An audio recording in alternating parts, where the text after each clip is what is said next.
பணம் இருக்கும் மனிதரிடம் மனம் இருப்பதில்லை, மனம் இருக்கும் மனிதரிடம் பணம் இருப்பதில்லை. பணம் படைத்த வீட்டினிலே பந்தரெல்லாம் சொந்தம், பணம் இல்லாத மனிதருக்கு சொந்தம் எல்லாம் சொந்தம். புத்தியுள்ள மனிதன் எல்லாம் வெற்றி காண்பதில்லை, வெற்றி பெற்ற மனிதன் எல்லாம் புத்திசாலி இல்லை, புத்திசாலி இல்லை. இல்லை இல்லை அப்படியே நீங்க பின்னாடி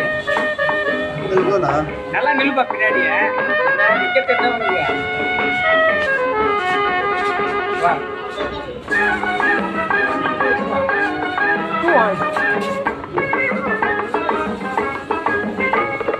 பருவம் வந்த அனைவருமே காதல் கொள்வதில்லை, காதல் கொண்ட அனைவருமே மனமுடிப்பதில்லை.